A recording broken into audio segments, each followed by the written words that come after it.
പ്രിയമുള്ളവർ, ഇന്ന് ശങ്കരാചാര്യ ജയന്തിയാണ്. ഭാരതീയ സനാതന ധർമ്മത്തിൻ്റെ അടിത്തറ ബലപ്പെടുത്തിയ മഹാനുഭാവൻ, മഹാത്മാവ്, അദ്വൈതത്തിൻ്റെ ആധാരശിലയിൽ സനാതനധർമ്മത്തെ എക്കാലത്തേക്കും വേണ്ടി ഉറപ്പിച്ചു നിർത്തിയ മഹാത്മാവാണ് ശങ്കരാചാര്യസ്വാമികൾ. അദ്ദേഹത്തിൻ്റെ ജന്മദിനാഘോഷം ഇന്ന് കേരളത്തിലെമ്പാടും നടക്കുന്നുണ്ട്.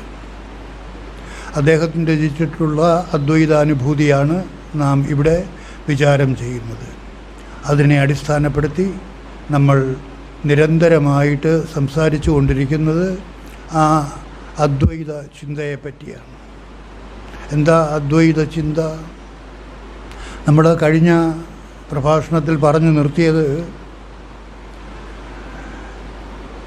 ഈശ്വരനായിത്തീരുന്ന അവസ്ഥയെക്കുറിച്ചാണ്. ഓരോരുത്തരും ഈശ്വരൻ ഇല്ല എന്ന് പറയുന്ന ആളുകൾ ഉൾപ്പെടെ എല്ലാവരും ഈശ്വരനായി തന്നെ ഇരിക്കുകയാണ് എന്നാണ് പറഞ്ഞത്. അതിനുള്ള മാർഗമാണ് നമ്മൾ വിചാരം ചെയ്തുകൊണ്ടിരിക്കുന്നത്. ആ വിചാരത്തിലൂടെയാണ് നാം നമ്മിലുള്ള നാമരൂപധാരിയായ ഞാനിനെ വിട്ടിട്ട് തന്നിൽ തന്നെയുള്ള നാമരൂപരഹിതമായ സർവശരീരങ്ങളിൽ കൂടിയും വ്യാപിച്ചിരിക്കുന്ന സർവാന്തര്യാമിയാകുന്ന ആ ഈശ്വര തത്വത്തെ വിചാരം ചെയ്യുന്നത്. വിചാരം ചെയ്ത് ചെയ്ത് ചെയ്ത് ഈ നാമരൂപധാരിയായ ഞാനല്ല എന്നിലെ യഥാർത്ഥ ഞാൻ, ഈ ഞാനിനെയും പ്രകാശിപ്പിച്ചുകൊണ്ട് ഈ ശരീരത്തിൽ സ്വയം പ്രകാശിച്ചു നിൽക്കുന്ന ആ ചൈതന്യ സ്വരൂപം, ആ സാക്ഷി ചൈതന്യം, അതാണ് തൻ്റെ യഥാർത്ഥ സ്വരൂപം എന്ന് ബോധിച്ച് ആ ബോധനിലയിൽ തന്നെ തൻ്റെ ശ്രദ്ധ സദാ നിലനിർത്തണം. അതാണ് ആത്മയജ്ഞം. സർവയജ്ഞങ്ങളിൽ വെച്ചും ഏറ്റവും ശ്രേഷ്ഠമായ യജ്ഞമാണ് ആത്മയജ്ഞം. ഞാൻ ആ ആത്മചൈതന്യമാണ് എന്ന് ബോധിച്ച് ആ ബോധനിലയിൽ തന്നെ സദാ വർത്തിച്ചുകൊണ്ട് സർവകർമ്മങ്ങളിലും വ്യാപരിക്കണം. കബീർ ആ നിലയിൽ വർത്തിച്ചിരുന്നയാളാണ്.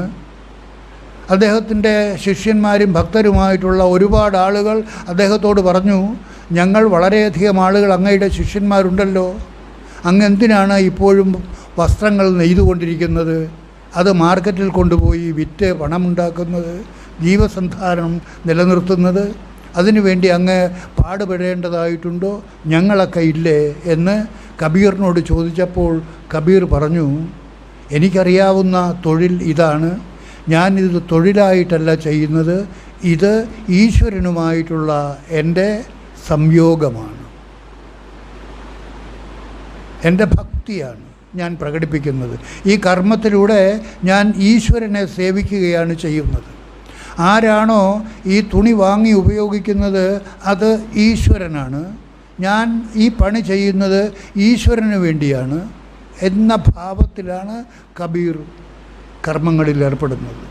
അതുപോലെ നിങ്ങളും ഏതെല്ലാം തരത്തിലുള്ള കർമ്മങ്ങളിൽ വ്യാപരിച്ചു കൊണ്ടിരിക്കുന്നു, ആ കർമ്മങ്ങളെല്ലാം ഈശ്വരന് വേണ്ടിയിട്ടുള്ള ഒരു സേവനമാണ്, അർച്ചനയാണ്, അർപ്പണമാണ് എന്നുള്ള ഭാവത്തോടുകൂടി ആ കർമ്മം ചെയ്യുക. ഏത് കർമ്മമായാലും ശരി, ഇറച്ചിവെട്ടായാലും ശരി, അതൊന്നും നമുക്ക് തടസ്സമല്ല. നമുക്ക് തടസ്സം നമ്മുടെ ഭാവമാണ്. യദ്ഭാവോ തദ്ഭവതു. ശരീരമാത്മാനം മന്യമാനഃ ശരീരാത്മാ ഭവതി. സച്ചിദാനന്ദസ്വരൂപഃ അഹമിതി മന്യമാനഃ ബ്രഹ്മൈവ ഭവസി. അവൻ മാത്രമേ ബ്രഹ്മമായി തീരുകയുള്ളൂ. നിങ്ങളുടെ ഉള്ളിലിരിക്കുന്ന ആ ചൈതന്യം, ആ സാക്ഷി ചൈതന്യം, ജാഗ്രത അവസ്ഥയ്ക്കും സ്വപ്നാവസ്ഥയ്ക്കും സുഷുപ്തി അവസ്ഥയ്ക്കും സാക്ഷിയായിരിക്കുന്ന ആ ചൈതന്യമാണ് തൻ്റെ യഥാർത്ഥ സ്വരൂപം, സാക്ഷി ചൈതന്യം. അതാണ് എന്നിലെ ഞാൻ, അല്ലാതെ ഈ നാമരൂപധാരിയായ ഞാനല്ല. എന്നിലെ ഞാനെന്ന് പറയുന്ന ഈ ദുർഗാനന്ദ സരസ്വതി അല്ല എന്നിലെ യഥാർത്ഥ ഞാൻ.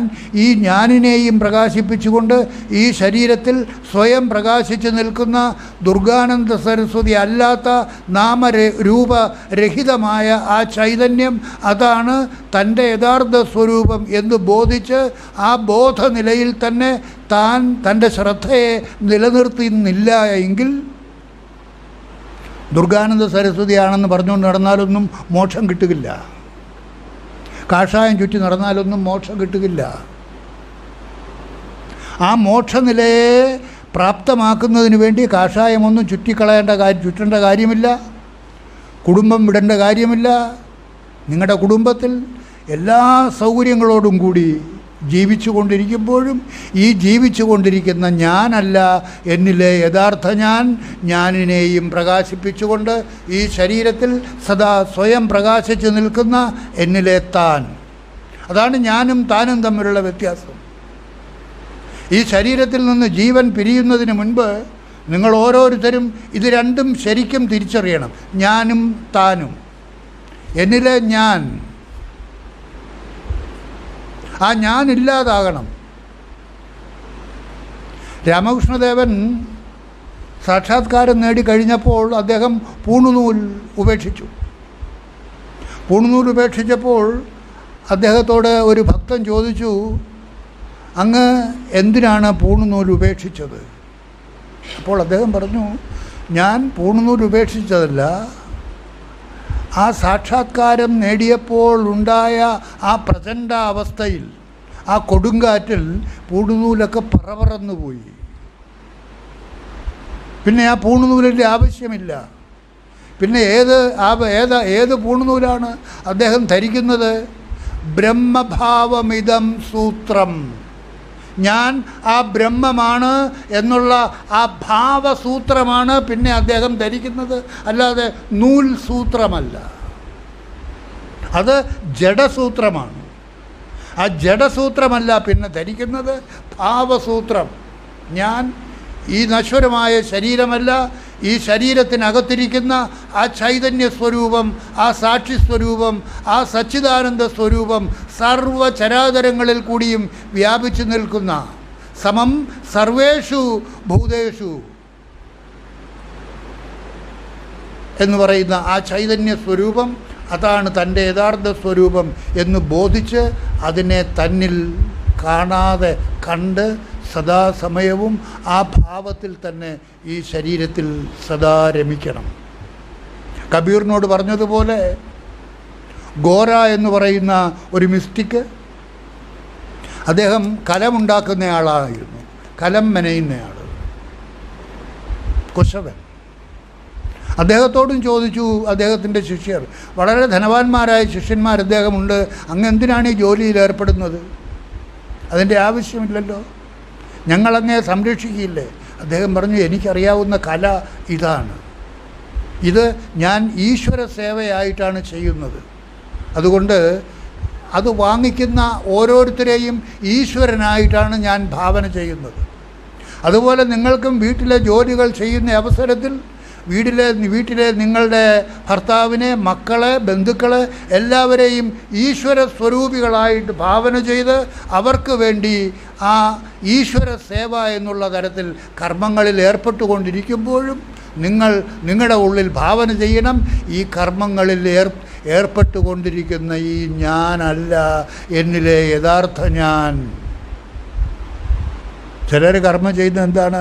എൻ്റെ ജീവിതം ഇങ്ങനെ ആയിപ്പോയല്ലോ, ഞാൻ ഇയാളുടെ ഭാര്യ ആയതുകൊണ്ടാണ് ഇങ്ങനെ വന്ന് ഭവിച്ചത്, കാലമാടൻ്റെ കൂടെയുള്ള ജീവിതം എന്ന് പറഞ്ഞ് പ്രാഗിക്കൊണ്ടുള്ള ജീവിതമാണെങ്കിൽ എന്ത് ജീവിതമാണ്? ഏത് സാഹചര്യത്തിലാണെങ്കിലും ആ കാലമാടനെ പോലും ദൈവമായിട്ട് സങ്കല്പിച്ച്, എത്ര മോശപ്പെട്ടവനാണെങ്കിൽ പോലും അവനെയും ദൈവമായിട്ട് സങ്കല്പിച്ച് എനിക്ക് ആ ഈശ്വര സേവയ്ക്കുള്ള അവസരം കിട്ടിയിരിക്കുന്നു എന്ന് കരുതി ആ ഭാവത്തിൽ നിങ്ങൾ കർമ്മം ചെയ്യുകയാണെങ്കിൽ, കർമ്മം ചെയ്യുമ്പോഴും ഈ കർമ്മം ചെയ്യുന്ന ഞാനല്ല എന്നിലെ യഥാർത്ഥ ഞാൻ, ഈ ഞാനിനെയും പ്രകാശിപ്പിച്ചു കൊണ്ടിരിക്കുന്ന ആ ചൈതന്യ സ്വരൂപമാണ് എന്നുള്ള ഭാവത്തോടു കൂടി നിങ്ങൾ നിങ്ങളുടെ ശ്രദ്ധയെ 24 മണിക്കൂറും നിലനിർത്തണം. That is spirituality. അതാണ് ആത്മയജ്ഞം.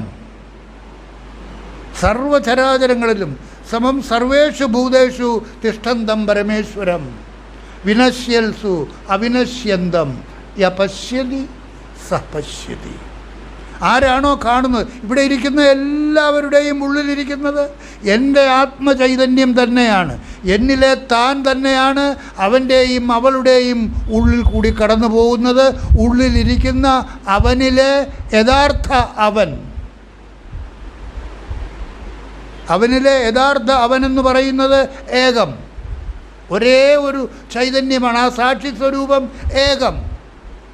അത് ഹിന്ദുവിലും ക്രിസ്ത്യാനിയിലും മുസൽമാനിലും സർവചരാചരങ്ങളിലും കൂടി കടന്നു പോകുന്ന ഏകമായ ചൈതന്യം, അതാണ് എൻ്റെ ഉള്ളിലിരിക്കുന്ന എന്നിലെ താൻ. ഞാനും താനും. ഞാൻ ലിമിറ്റഡായി, എന്നിലെ താൻ അൺലിമിറ്റഡായി. That is passing through all. സർവചരാചരങ്ങളുടെയും ഉള്ളിൽ കൂടി കടന്നു പോകുന്ന ആ ചൈതന്യത്തെ നിങ്ങൾ കാണാതെ കാണണം.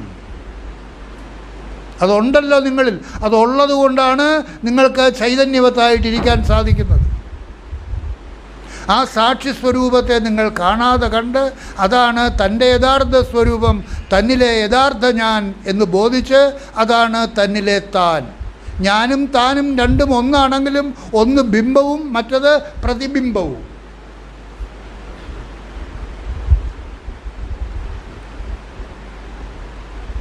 രണ്ടും ഒന്നാണെങ്കിലും ഒന്നല്ല, ഒന്ന് പ്രതിബിംബമാണ്. അനവധി ജലാശയങ്ങളിൽ ഏത് പ്രകാരമാണോ ഒരേ സൂര്യൻ പ്രതിബിംബിക്കുന്നത്, ആ പ്രതിബിംബിത സൂര്യനല്ല യഥാർത്ഥ സൂര്യൻ. യഥാർത്ഥ സൂര്യനെ കാണണമെങ്കിൽ നിങ്ങൾക്ക് മുകളിലേക്ക് നോക്കണം. അതുപോലെ നിങ്ങളിലെ യഥാർത്ഥ നിങ്ങളെ കാണണമെങ്കിൽ നിങ്ങളുടെ ദൃഷ്ടി അന്തർദൃഷ്ടിയാകണം, ഉള്ളിലേക്ക് നോക്കണം. ഏതൊരു ചൈതന്യമാണോ ജാഗ്രത അവസ്ഥയിലും സ്വപ്നാവസ്ഥയിലും സുഷുപ്തി അവസ്ഥയിലും സാക്ഷിഭാവത്തിൽ നിങ്ങളിൽ പ്രകാശം ചൊരിഞ്ഞുകൊണ്ട് നിൽക്കുന്നത്, അതാണ് തൻ്റെ യഥാർത്ഥ സ്വരൂപം എന്ന് ബോധിച്ച് സദാസമയവും ആ ഭാവം നിലനിർത്തുന്നതിന് വേണ്ടി ആ മന്ത്രം സദാ നിങ്ങൾ ഉരുക്കഴിക്കണം, മറന്നു പോകരുത്. സോഹം സോഹം സോഹം സോഹം ശിവോഹം ശിവോഹം ശിവം ശിവം മംഗളസ്വരൂപം. അത് പിരിഞ്ഞു പോയാൽ ശവം. നമ്മുടെ ഉള്ളിൽ ആ ചൈതന്യം ഉണ്ടെങ്കിലേ നാം ചൈതന്യ സ്വരൂപികളായിട്ടിരിക്കൂ. അത് പിരിഞ്ഞാൽ ശവം. അതുകൊണ്ടാണ് അതിനെ ശിവം എന്ന് പറയുന്നത്, മംഗളസ്വരൂപം. അതുകൊണ്ട് സദാസമയത്തും ആ ഭാവം നിലനിർത്തുന്നതിന് വേണ്ടിയിട്ട്, ആ ഓർമ്മ നിലനിർത്തുന്നതിന് വേണ്ടിയിട്ട് സദാ ഈ മന്ത്രത്തെ നിങ്ങൾക്ക് കൂട്ടുപിടിക്കാം. മന്ത്രം വേണമെന്നില്ല. നിങ്ങൾക്ക് സദാസമയത്തും ആ ഭാവം നിലനിർത്താൻ കഴിയുന്നു എങ്കിൽ മന്ത്രം വേണമെന്നില്ല. മന്ത്രം ഒരു ഊന്നുപടി പോലെയാണ്. സോഹം സോഹം സഹ അഹം ശിവോഹം ശിവോഹം ശിവോഹം. ഒരു പള്ളിയിൽ ഒരു പാതിരി ഉണ്ടായിരുന്നു. ആ പാതിരി ഈശ്വരനോട് അല്ലെങ്കിൽ ദൈവത്തോട് ഒന്നും പ്രാർത്ഥിക്കാറില്ല. വരുന്ന ആളുകൾക്ക് വേണ്ട എല്ലാ കർമ്മങ്ങളും ചെയ്യും, ഉപദേശങ്ങളും കൊടുക്കും എന്നുള്ളതല്ലാതെ ഒന്നും പ്രാർത്ഥിക്കാറില്ല. അങ്ങനെ ഇരിക്കെ ആ ഗ്രാമത്തിൽ ഭയങ്കരമായ പട്ടിണി ഉണ്ടായി. ഇപ്പം നമ്മുടെ ഇവിടെ കൊടും വേനലുണ്ടായതുപോലെ അവിടെ പട്ടിണി ഉണ്ടായി. എല്ലാ ആളുകളും പള്ളിയെ അഭയം പ്രാപിച്ചു, പള്ളിയിൽ വന്നെത്തി. ആഹാരമില്ല, വസ്ത്രമില്ല, പട്ടിണിയും പരിവട്ടമായിട്ട് പള്ളി നിറച്ച ആളുകൾ ഉണ്ടായപ്പോൾ അദ്ദേഹം ആദ്യമായിട്ട് ദൈവത്തോട് പ്രാർത്ഥിച്ചു, ഭഗവാനെ ഇവർക്ക് വേണ്ടതെല്ലാം കൊടുക്കണമേ. അദ്ദേഹം ഇതുവരെ പ്രാർത്ഥിച്ചിട്ടില്ലാത്ത ആളായതുകൊണ്ട് അദ്ദേഹം പ്രാർത്ഥിച്ചപ്പോൾ ആ പ്രാർത്ഥന ദൈവം കേട്ടു. അവർക്ക് ആവശ്യമുള്ളതെല്ലാം കിട്ടി, എല്ലാം കിട്ടി.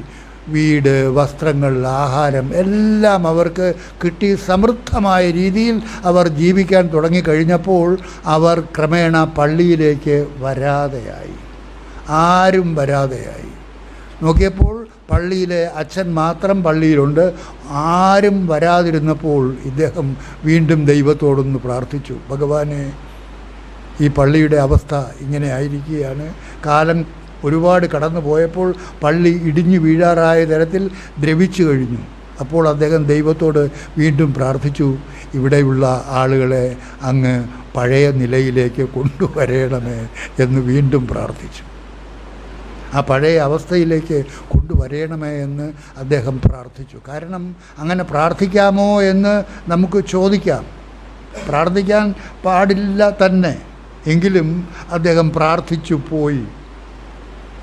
കാരണം എന്താ? അതവരുടെ വിധി. അവർക്ക് അങ്ങനെ അനുഭവിക്കേണ്ടതായിട്ടുണ്ട്. ആ വിധി നടപ്പിലാവുക തന്നെ ചെയ്തു. അതുപോലെ നമ്മളും നമ്മുടെ നിത്യകർമ്മങ്ങളിൽ വ്യാപരിച്ചു കൊണ്ടിരിക്കുന്ന അവസരത്തിൽ അതിലൊന്നും വീഴ്ച വരുത്താതെ എല്ലാം ബ്രഹ്മാർപ്പണമായിട്ട് ചെയ്യണം. എങ്കിൽ തീർച്ചയായിട്ടും നമുക്ക് ഈ ശരീരത്തിൽ നിന്ന് വിട പറയുമ്പോൾ മുക്തി കിട്ടിയിരിക്കും. വിട പറയുന്നതിന് മുമ്പേ മുക്തി നേടണം.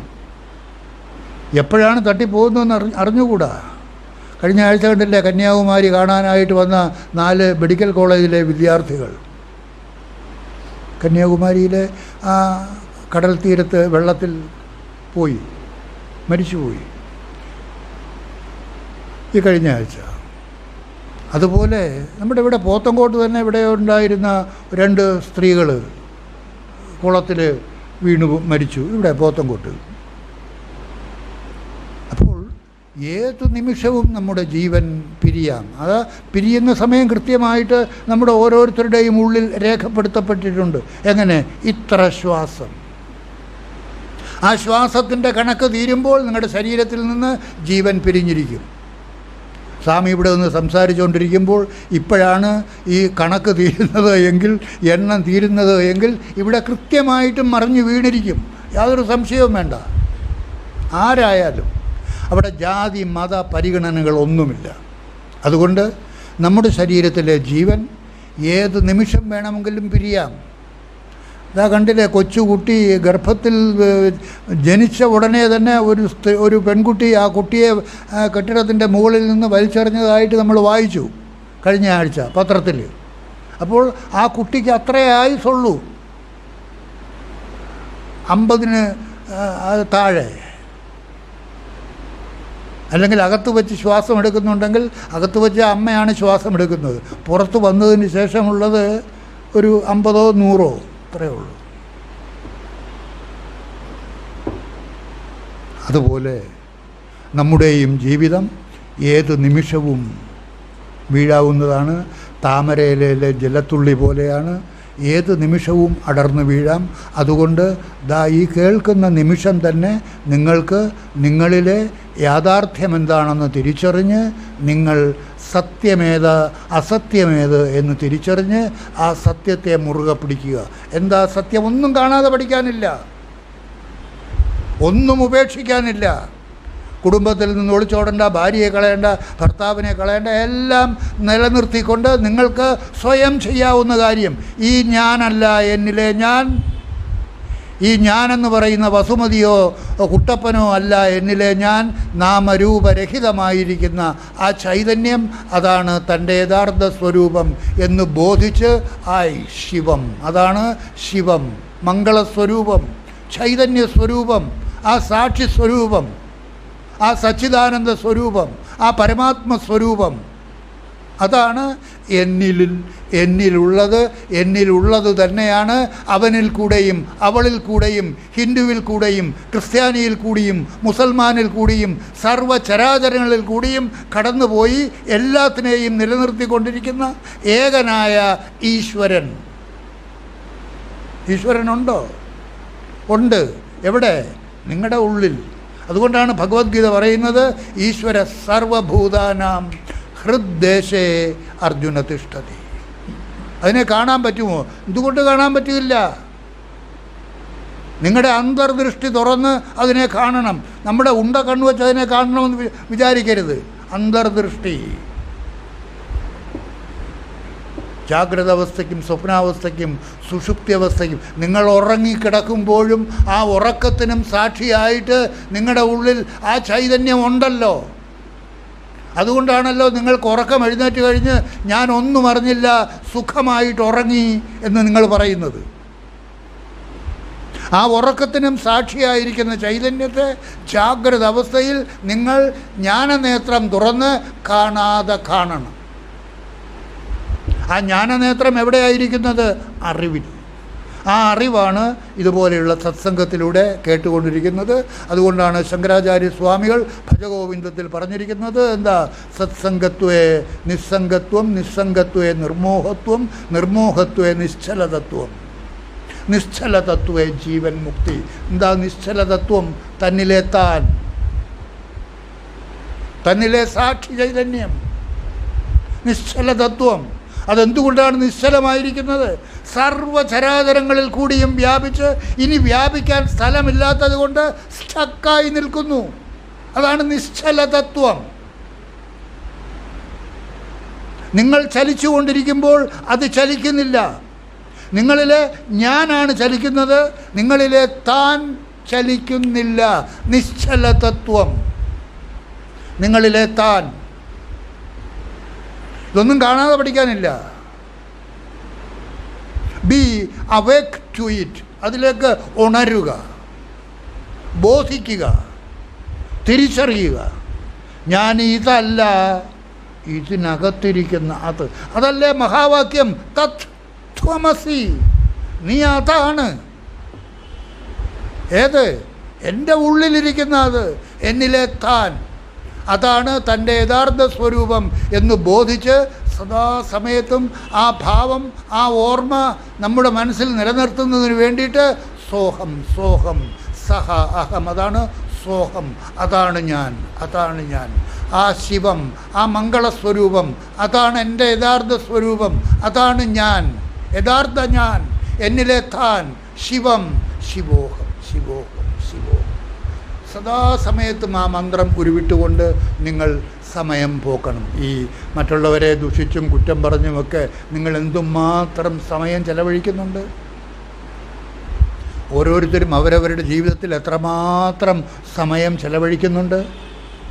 ആ സമയം മുഴുവനും നിങ്ങൾ മറ്റുള്ളവരറിയാതെ ഇത് അപ്പനാ കാര്യം. ആരും നിങ്ങളെ ഇതിനു വേണ്ടി പ്രേരിപ്പിക്കില്ല. ആരും ഇതിനു വേണ്ടി നിങ്ങൾക്ക് കൂട്ടുനിൽക്കില്ല. നിങ്ങളുടെ ഭർത്താവ് നിങ്ങൾക്ക് കൂട്ടുനിൽക്കില്ല. നിങ്ങളുടെ ഭാര്യ നിങ്ങൾക്ക് കൂട്ടുനിൽക്കില്ല. നിങ്ങളുടെ ബന്ധുക്കൾ നിങ്ങൾക്ക് കൂട്ടുനിൽക്കില്ല. എന്തുകൊണ്ട്? എല്ലാവരും സ്വാർത്ഥമതികളാണ്. എല്ലാവരും സ്വാർത്ഥരാണ്. ഭാര്യ ആ മാർഗത്തിലേക്ക് തിരിഞ്ഞാൽ അവൾ എനിക്ക് നഷ്ടപ്പെടുമോ എന്ന ചിന്ത, അതാണ് സ്വാർത്ഥത. മകൻ സന്യാസത്തിലേക്ക് നീങ്ങുന്നു എന്ന് പറഞ്ഞാൽ, കഴിഞ്ഞ പ്രാവശ്യം നമ്മൾ ഇവിടെ പറഞ്ഞു, എന്തുവാ, ഗുജറാത്തിലെ ഒരു ഭാര്യയും ഭർത്താവും ഏതാണ്ട് 200 കോടി ആസ്തിയുള്ള അവരുടെ എല്ലാ സ്വത്തുകളും വാരി വിതരണം ചെയ്തു. അവരുടെ 2 മക്കൾ അതിന് 1 മാസത്തിന് മുമ്പ് സന്യാസം സ്വീകരിച്ചു. 16ഉം 19ഉം വയസ്സുള്ള 16 വയസ്സുള്ള പെൺകുട്ടിയും 19 വയസ്സുള്ള ആൺകുട്ടിയും സന്യാസം സ്വീകരിച്ചു. അത് ബോധിച്ച് മനസ്സിലാക്കി. പിന്നാലെ ഭർത്താവും ഭാര്യയും അച്ഛനും അമ്മയും തൻ്റെ സർവ്വ സ്വത്തുക്കളും വിതരണം ആളുകൾക്ക് വേണ്ടി, പാവപ്പെട്ടവരെന്നോ ഒന്നും നോക്കാതെ എല്ലാം വിതരണം ചെയ്തു. ഒന്നും ആവശ്യമില്ല, ഈശ്വരൻ മാത്രം മതി എന്നുള്ള ഭാവത്തിലേക്ക് അവർ ആ മാർഗത്തിലേക്ക് തിരിഞ്ഞു. അതൊക്കെ തലയിലെഴുത്തനുസരിച്ചാണ്, എല്ലാം വിധിപ്രകാരമാണ് സംഭവിക്കുന്നത്. നമ്മളെത്ര വിചാരിച്ചാലും ഉള്ളത് കളയാനായിട്ട് നമുക്ക് കഴിയുന്നില്ല. എന്തുകൊണ്ടാണ്? നമ്മുടെ ആഗ്രഹം, we are attached with it. അത്രമാത്രം നാം അതുമായിട്ട് ഒട്ടിപ്പിടിച്ചിരിക്കുന്നു, ആസക്തമായിരിക്കുന്നു. അതുകൊണ്ടാണ് ഇതിനെ അനാസക്തി യോഗം എന്ന് പറയുന്നത്. എല്ലാത്തിനുമുള്ള ആസക്തി വിടണം. ഞാനുമായിട്ട് നിങ്ങൾ ബന്ധപ്പെട്ടിരിക്കുന്ന സമയത്ത് ഈ ആസക്തി മുഴുവനും ഞാനിലുള്ളതാണ്. ഞാനുമായിട്ട് ബന്ധം പുലർത്തിക്കൊണ്ടിരിക്കുമ്പോൾ ഞാനായിട്ടിരിക്കുന്ന കാലം അത്രയും നിങ്ങൾ ആസക്തിയോടുകൂടി ആയിരിക്കും ജീവിക്കുക.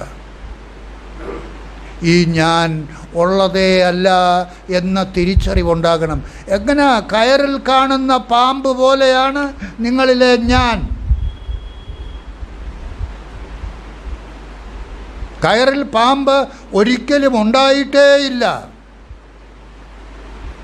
ഉള്ളതുപോലെ കാണപ്പെടുന്നതാണ്. ആ ഉള്ളതുപോലെ കാണപ്പെടുന്ന പാമ്പ് ഉള്ളതാണെന്ന് കരുതി നാം ഭ്രമത്തിൽപ്പെട്ട് ജീവിക്കുകയാണ്. അതിൽ നിന്നാണ് ഭയമുണ്ടാകുന്നത്. അതുപോലെയാണ് ഓരോരുത്തരിലെയും ഞാൻ. നമ്മിലെ യാഥാർത്ഥ്യമറിയാതെ, കയറിനെ അറിയാതിരിക്കുമ്പോൾ ആ കയറിൽ ഏതു പ്രകാരമാണോ പാമ്പിനെ നാം കാണുന്നത്, ദർശിക്കുന്നത്, അതുപോലെ തന്നിലെ തന്നെ അറിയാതിരിക്കുന്നിടത്തോളം കാലം അതിൽ ഉള്ളതുപോലെ കാണപ്പെടുന്ന ഞാൻ സത്യമാണെന്ന് കരുതി അതുമായിട്ട് താതാത്മ്യം പ്രാപിച്ച് നമ്മളെല്ലാം ജീവിച്ചു കൊണ്ടിരിക്കുകയാണ്. പൈങ്കലോപനിഷത്തിൽ പറയുന്ന, അല്ല, യോഗശിഖോപനിഷത്തിൽ പറയുന്ന ഒരു മന്ത്രം, അനുഭൂതോ അപ്യയം ലോകോ വ്യവഹാരക്ഷമോ അപി സൻ അസത് രൂപോ യഥാ സ്വപ്ന ഉത്തരക്ഷണബാധിത. ഈ കാണപ്പെടുന്ന പ്രപഞ്ചം, നമ്മൾ അനുഭവിച്ചു കൊണ്ടിരിക്കുന്ന ഈ പ്രപഞ്ചം സത്യമായിട്ടാണ് നാം കണ്ടുകൊണ്ടിരിക്കുന്നത്. എന്നാൽ ഇത് സ്വപ്ന സമാനമാണ്. സ്വപ്നത്തിൽ നിന്ന് ഉണർന്നു കഴിഞ്ഞാൽ ഏതു പ്രകാരമാണോ സ്വപ്ന ദൃശ്യങ്ങളൊക്കെ ഇല്ലാതായിത്തീരുന്നത്, അതാണ് ഉത്തരക്ഷണബാധിത. ആ ഉണർവിലേക്ക് ഉണർന്നു കഴിയുമ്പോൾ എത്ര കാലത്തോളം നിങ്ങൾ ഞാനായിട്ട് ജീവിച്ചു കൊണ്ടിരിക്കുന്നുവോ അത്രയും കാലത്തോളം നിങ്ങൾ ജീവിച്ചു കൊണ്ടിരിക്കുന്ന ഈ പ്രപഞ്ചം, വീട്, കുടുംബം എല്ലാം സത്യം തന്നെയാണ്.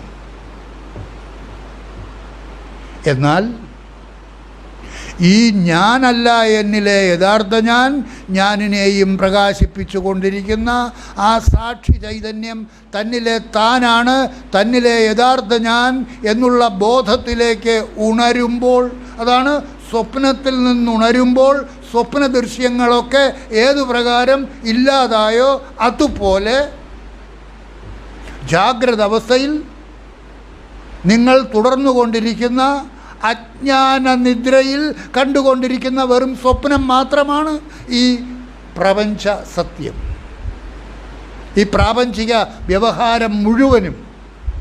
അതുകൊണ്ടാണ് ഗൗഡപാദ കാരികയിലെ ഗൗഡപാദർ പറഞ്ഞിരിക്കുന്നത്, ഈ പ്രപഞ്ചം ഉള്ളതുപോലെ കാണപ്പെടുന്നതാണെങ്കിലും ഉള്ളതേ അല്ല.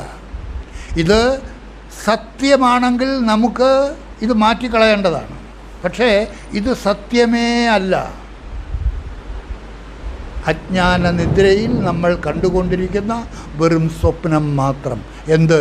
നിങ്ങൾ അനുഭവിച്ചു കൊണ്ടിരിക്കുന്ന, നിങ്ങൾ തുടർന്നു കൊണ്ടിരിക്കുന്ന നിങ്ങളുടെ മുഴുവൻ വീടും സാഹചര്യങ്ങളും ഭാര്യയും ഭർത്താവും കുടുംബവും ബന്ധുക്കളും സമൂഹവും എല്ലാം അജ്ഞാന നിദ്രയിൽ കണ്ടുകൊണ്ടിരിക്കുന്ന വെറും സ്വപ്നം മാത്രം. അജ്ഞാന നിദ്ര എന്ന് പറയുന്നത് എന്താണ്? എത്ര കാലത്തോളം നിങ്ങൾ നിങ്ങളിലെ ഞാനിൽ ഭ്രമിച്ച് ഞാനായിട്ട് ജീവിച്ചു കൊണ്ടിരിക്കുന്നുവോ അതിനെയാണ് അജ്ഞാന നിദ്ര എന്ന് പറയുന്നത്. ആ ഞാനിൽ നിന്ന് ഏതൊരാളാണോ ഉണരുന്നത്, അതാണ് അജ്ഞാന നിദ്രയിൽ നിന്നുള്ള ഉണരൽ. അതെങ്ങനെയാണ് ഉണരേണ്ടത്? ഇതുപോലെയുള്ള സത്സംഗങ്ങൾ കേട്ട് ബോധിച്ച് താൻ ആരാണെന്ന് തിരിച്ചറിഞ്ഞ്, താനെന്ന് പറയുന്നത് ഈ നാമരൂപധാരിയായ ഞാനല്ല, ഞാനിനെയും പ്രകാശിപ്പിച്ചുകൊണ്ട് ഈ ശരീരത്തിൽ സ്വയം പ്രകാശിച്ചു നിൽക്കുന്ന ആ സർവേശ്വര ചൈതന്യം, ആ പരമാത്മതത്വം, തന്നിലെ സാക്ഷി ചൈതന്യം, അതാണ് തന്നിലെ യഥാർത്ഥ ഞാൻ എന്ന് ബോധിച്ച് അതിലേക്ക് നമ്മുടെ ശ്രദ്ധ ഉണർന്ന് അതുമായിട്ട് താതാത്മ്യം പ്രാപിക്കണം. That is moksha. മോക്ഷം എവിടെ കിട്ടും? ഇവിടെ കിട്ടും. എവിടെ കിട്ടും? സത്സംഗത്തിലൂടെ കിട്ടും. ഇത് സത്സംഗം നിങ്ങൾ കേട്ടുകൊണ്ടിരിക്കുന്നു. ആർക്ക് വേണം നിങ്ങൾക്കെടുക്കാം. ഇത് നിങ്ങളുടെ ഉള്ളിൽ നടപ്പിലാക്കണം. ഇല്ലാതെ വേറെ ഒരു തരത്തിലും കിട്ടുകയില്ല. നിങ്ങൾക്കൊരു രോഗമുണ്ടെങ്കിൽ നിങ്ങൾ എന്ത് ചെയ്യണം? മരുന്ന് കുടിക്കണം. അല്ലാതെ ഡോക്ടർ എഴുതി തരുന്ന ചിറ്റ് പോക്കറ്റ് ഇട്ടുകൊണ്ട് നടന്നാൽ രോഗം ഭേദമാകുമോ? ഇല്ല. ആ ഡോക്ടർ കുറിച്ച് തരുന്ന മരുന്ന് നിങ്ങൾ വാങ്ങിച്ച് ഭുജിക്കണം, കഴിക്കണം, കുടിക്കണം. എന്നാലേ രോഗം ഭേദമാകൂ. അതുപോലെ സത്സംഗത്തിലൂടെ കിട്ടുന്ന ഈ അറിവ് നിങ്ങളിൽ സ്വായത്തമാക്കണം. നിങ്ങൾക്ക് മോക്ഷം വേണമെന്നുണ്ടെങ്കിൽ എന്താ മോക്ഷം? ഇനി ജനിക്കാതിരിക്കണം. മോക്ഷം അതാണ്. ഇനി ജനിക്കരുത്. ജനിക്കാതിരിക്കണമെങ്കിൽ മരിക്കാതിരിക്കണം. ആരാ മരിക്കാതിരിക്കുന്നത്? ആർക്ക് വേണമെങ്കിലും മരിക്കാതിരിക്കാം. അപ്പോൾ എല്ലാവരും മരിക്കുന്നുണ്ടല്ലോ സ്വാമി. അതല്ല മരണം. മരണമെന്ന് പറയുന്നത് എന്താണ്? ഈ ശരീരത്തിൻ്റെ നാശത്തെയാണ് നമ്മൾ മരണമെന്ന് പറയുന്നത്. ഈ ശരീരത്തിൻ്റെ നാശത്തോടു കൂടി നാം മരിക്കുന്നില്ല. ഈ ശരീരത്തിൽ നിന്ന് ആ തന്നിലെ ഞാൻ താനുമായിട്ട് ചേർന്ന് പിരിഞ്ഞു പോകുന്നു. ആ ചൈതന്യം പിരിഞ്ഞു പോകുന്നു. ആ ചൈതന്യം ഞാനുമായിട്ട് ചേർന്ന് ഏകീഭവിച്ച് അജ്ഞാന രൂപത്തിൽ ഈ ശരീരത്തിൽ നിന്ന് പോകുന്നു. മരണത്തിൽ അതാണ് സംഭവിക്കുന്നത്.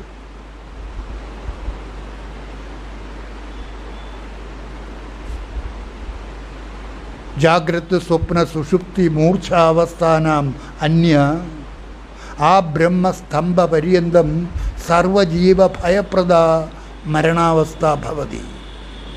സർവജീവികൾക്കും ഭയത്തെ പ്രദാനം ചെയ്യുന്ന ആ മരണാവസ്ഥ എല്ലാവർക്കും നേരിടേണ്ടതായിട്ടുണ്ട്. നിങ്ങളുടെ എല്ലാവരുടെയും വീടുകളിൽ നിങ്ങൾ നേരിട്ടിട്ടുണ്ട്. എത്രയോ മരണങ്ങൾക്ക് നിങ്ങൾ സാക്ഷിയായിട്ടുണ്ട്. എന്താ സംഭവിച്ചത്? ആ ശരീരത്തിൽ നിന്ന് ആ ജീവൻ പിരിഞ്ഞു. എങ്ങോട്ടാ പിരിഞ്ഞത്? അടുത്ത ജന്മത്തിലേക്ക്. അടുത്ത ജന്മം ഏതായിരിക്കും? ഏതുമാകാം. അത് പശു, പക്ഷി, മൃഗാദി ഏത് സ്ഥാവര ജംഗമ ഏതിലും വരാം. ദേവനായിട്ടോ ഗന്ധർവനായിട്ടോ ഏതായിട്ടും വരാം. അതൊക്കെ കർമ്മഫലാനുസാരം സംഭവിക്കുന്നതാണ്. അങ്ങനെ ജനിക്കാതിരിക്കണമെങ്കിൽ ജീവിച്ചിരിക്കുന്ന അവസരത്തിൽ ജാഗ്രത അവസ്ഥയിൽ നിങ്ങളുടെ ശ്രദ്ധയെ നിങ്ങളിലെ ഞാനിൽ നിന്ന് വിടർത്തി ഈ നാമരൂപധാരിയായ വസുമതി അല്ല ഞാൻ, ആ വസുമതിയെയും പ്രകാശിപ്പിച്ചുകൊണ്ട് ഈ ശരീരത്തിനകത്ത് വസുമതിയുടെ ശരീരത്തിനകത്ത് വസുമതി അല്ലാത്തതായിട്ടുള്ള ആ ചൈതന്യം, അതിന് പേരില്ല. വസുമതിയുടെ ശരീരത്തിനകത്തിരിക്കുന്ന ആ നാമരൂപരഹിതമായ ചൈതന്യമാണ് തൻ്റെ യഥാർത്ഥ സ്വരൂപമെന്ന് ജാഗ്രത അവസ്ഥയിൽ ബോധിച്ച് തിരിച്ചറിഞ്ഞ് സദാസമയവും ആരാണോ തൻ്റെ ശ്രദ്ധയെ അതിൽ തന്നെ നിലനിർത്തുന്നത്, അതാണ് ആത്മയജ്ഞം. സർവയജ്ഞങ്ങളിൽ വെച്ചും ശ്രേഷ്ഠമായിട്ടുള്ള യജ്ഞം ഇതാണ്. ഒരു ചെലവുമില്ല, ഹോമദ്രവ്യങ്ങളൊന്നും വേണ്ട. സദാ ഭാവന ചെയ്യുക, ഈ ശരീരമല്ല ഞാൻ. അതാണ് വിചാരബിന്ദു ഉപനിഷത്ത് പറയുന്നത്, യദ്ഭാവോ തദ്ഭവതു. ഏത് ഭാവമാണോ നിങ്ങൾക്കുള്ളത് നിങ്ങൾ അതായിട്ട് മാറിക്കൊണ്ടിരിക്കും. ശരീരമാത്മാനം മന്യമാനഃ ശരീരാത്മാ ഭവതി. ഈ ശരീരമാണ് ഞാനെന്നുള്ള ഭാവനയാണ് നിങ്ങളിലുള്ളത് എങ്കിൽ നിങ്ങൾ ശരീരാത്മാവായിട്ട് ജീവിച്ചു കൊണ്ടിരിക്കും. ഈ ശരീരമല്ല ഞാൻ, നിങ്ങളതാണ് കേട്ടുകൊണ്ടിരിക്കുന്നത്. ഈ ശരീരമല്ല ഞാൻ, ഈ ശരീരത്തിനകത്തുള്ള ശരീരി. ശരീരത്തിനകത്തിരിക്കുന്നത് കൊണ്ടാണ് അതിനെ ശരീരി എന്ന് പറയുന്നത്. ശങ്കരാചാര്യ സ്വാമികൾ എഴുതിയിട്ടുള്ള വേദാന്ത സൂത്രത്തിന്, വേദാന്ത ഭാഷ്യത്തിന്, ആ ബ്രഹ്മസൂത്ര ഭാഷ്യത്തിന് കൊടുത്തിരിക്കുന്ന പേര് ശാരീരിക ഭാഷ്യം എന്നാണ്. എന്താ ശാരീരിക ഭാഷ്യം? ശരീരത്തിനകത്തിരിക്കുന്ന ആ വസ്തുവിനെ കുറിച്ചുള്ളതാണ് ആ ബ്രഹ്മസൂത്രം. ബ്രഹ്മമാകുന്ന സൂത്രം സർവ ശരീരങ്ങളിൽ കൂടിയും കടന്നു പോകുന്ന ആ ചൈതന്യം, അതാണ് തൻ്റെ യഥാർത്ഥ സ്വരൂപം എന്ന് ബോധിച്ച് ആ ഭാവത്തിലേക്ക് നിങ്ങളുടെ ശ്രദ്ധയെ ഉയർത്തണം, ഉദ്ധരിപ്പിക്കണം. അതാണ് ഭഗവത്ഗീത ആവശ്യപ്പെടുന്നത്. ഉദ്ധരേതാത്മനാത്മാനം. നമ്മൾ പറഞ്ഞു വന്നത് എന്താണ്? മരണം. മരണമില്ലാതിരിക്കുന്നതിന് എല്ലാവർക്കും താല്പര്യമുണ്ടല്ലോ, എല്ലാവർക്കും ഇഷ്ടമുള്ള കാര്യമല്ല മരിക്കാതിരിക്കുന്ന അവസ്ഥ. ഇതാ ഫ്രീ ആയിട്ട് എടുത്തോളൂ. എല്ലാവർക്കും മരിക്കാതിരിക്കുന്ന അവസ്ഥ. എങ്ങനെയാ മരിക്കാതിരിക്കുന്ന അവസ്ഥ ഉണ്ടാകുന്നത്? ഈ ഞാനല്ല എന്നിലെ യഥാർത്ഥ ഞാൻ, ഈ ഞാനിനെയും പ്രകാശിപ്പിച്ചുകൊണ്ട് എന്നിൽ സ്വയം പ്രകാശിച്ചു നിൽക്കുന്ന എന്നിലെ താൻ, ദ അൺലിമിറ്റഡായി. അതാണ് താൻ. ഞാൻ ലിമിറ്റഡായി, നാമരൂപധാരിയായ ഞാൻ. ഈ ഞാനല്ല എന്നിലെ യഥാർത്ഥ ഞാൻ, ഈ ഞാനിനെയും പ്രകാശിപ്പിച്ചുകൊണ്ട് സർവ ശരീരങ്ങളിൽ കൂടിയും കടന്നു പോകുന്ന ഏന സർവമിതം പ്രോതം സൂത്രേ മണിഗണ ഇവ. സർവ ശരീരങ്ങളെയും ആ സൂത്രത്താൽ കോർക്കപ്പെട്ടിരിക്കുന്നു. ആ ബ്രഹ്മമാകുന്ന സൂത്രം അതാണ് നിങ്ങളുടെയും ഉള്ളിൽ കൂടി കടന്നു പോകുന്നത്, എല്ലാവരുടെയും ഉള്ളിൽ കൂടി കടന്നു പോകുന്നത്. ഹിന്ദുവിൻ്റെയും ക്രിസ്ത്യാനിയുടെയും മുസൽമാൻ്റെയും ഉള്ളിൽ കൂടി കടന്നു പോകുന്ന ഏകമായ സൂത്രം അതാണ് ഏകോ ദേവഃ, ഏകനായ ദേവൻ. അല്ലാതെ ഹിന്ദുവിന് വേറെ ദൈവം, ക്രിസ്ത്യാനിക്ക് വേറെ ദൈവം, മുസൽമാന് വേറെ ദൈവം, അങ്ങനെ ദൈവങ്ങൾ വേറെ വേറെ ആയിട്ടൊന്നുമില്ല. ദേവതകൾ അനവധിയുണ്ട്. അവരെയൊക്കെ നിങ്ങൾ പൂജിച്ചോളൂ. അവരൊക്കെ ഈ നശ്വരമായ ലോകത്ത് ആവശ്യമുള്ള ഐശ്വര്യങ്ങളൊക്കെ നേടിയെടുക്കാൻ സാധിക്കും. അതൊക്കെ തരാനുള്ള പ്രാപ്തി അവർക്കുണ്ട്. വാങ്ങിക്കാൻ അവരെയൊക്കെ പ്രത്യക്ഷപ്പെടുത്താനുള്ള വൈഭവവും മനുഷ്യർക്കുണ്ട്. അതൊക്കെ പൂജാതി കർമ്മങ്ങൾ. അതെല്ലാം നശ്വരമാണ്. അതൊന്നും മോക്ഷദായകമല്ല, മോക്ഷത്തെ പ്രദാനം ചെയ്യുന്നതല്ല. മോക്ഷം നിങ്ങൾ കേട്ടുകൊണ്ടിരിക്കുന്ന ഈ മാർഗത്തിൽ കൂടി മാത്രം. ഇതല്ലാതെ മറ്റൊരു മാർഗത്തിലൂടെയും മോക്ഷം കിട്ടുകയില്ല. എന്നാൽ മോക്ഷം കിട്ടണമെങ്കിൽ ജനിക്കാതിരിക്കണം. ജനിക്കാതിരിക്കണമെങ്കിൽ മരിക്കാതിരിക്കണം. എങ്ങനെയാ മരിക്കാതിരിക്കുന്നത്? നിങ്ങളുടെ ശ്രദ്ധ നിങ്ങളിലെ ഞാനിൽ നിന്ന് നിങ്ങളിലെ താനിലേക്ക് മാറ്റുമെങ്കിൽ ഫിനിഷ്ഡ്. നിങ്ങൾക്ക് മരണമില്ല. എന്തുകൊണ്ട് മരണമില്ല? അത് മരണരഹിതമായ അമൃതസ്വരൂപമാണ്. തന്നിലെ താൻ മരണമില്ലാത്ത വസ്തുവാണ്. തന്നിലെ ഞാൻ മരണസ്വരൂപിയാണ്. ജനിച്ചും മരിച്ചും തുടർന്നു കൊണ്ടിരിക്കുന്നത് നിങ്ങളിലെ ഞാൻ. ജാഗ്രത അവസ്ഥയിൽ ഇതിനെ തിരിച്ചറിഞ്ഞ് ഏതൊരാളാണോ തൻ്റെ ശ്രദ്ധയെ തന്നിലെ ഞാനിൽ നിന്ന് വിടർത്തിയതാ ഈ നിമിഷം, ഇനി മുതൽ ഞാൻ എന്നിലെ ഞാനല്ല, ഞാൻ എന്നിലെ താൻ. ആ സമയത്തും ഞാൻ അതിൻ്റെ കർമ്മങ്ങളിൽ വ്യാപരിച്ചു കൊണ്ടേയിരിക്കും. Let it be. അതുമായിട്ട് എനിക്ക് യാതൊരു ബന്ധവുമില്ല. ആകാശത്തിന് ഏതു പ്രകാരമാണോ മേഘങ്ങളുമായിട്ട് യാതൊരു ബന്ധവുമില്ലാതിരിക്കുന്നത്, അതുപോലെ നിങ്ങളുടെ ശ്രദ്ധയെ നിങ്ങളിലെ ഞാനിൽ നിന്ന് നിങ്ങളിലെ താനിലേക്ക് ഉയർത്തിയിട്ടുണ്ടെങ്കിൽ അപ്പോഴും ഞാൻ പ്രവർത്തനക്ഷമമായിരിക്കും. എന്നാൽ നിങ്ങൾക്ക് അതുമായിട്ട് യാതൊരു ബന്ധവും ഉണ്ടായിരിക്കില്ല. എന്തുകൊണ്ട്? നിങ്ങളുടെ ശ്രദ്ധ സമ്പൂർണമായിട്ടും നിങ്ങളിലെ താനിൽ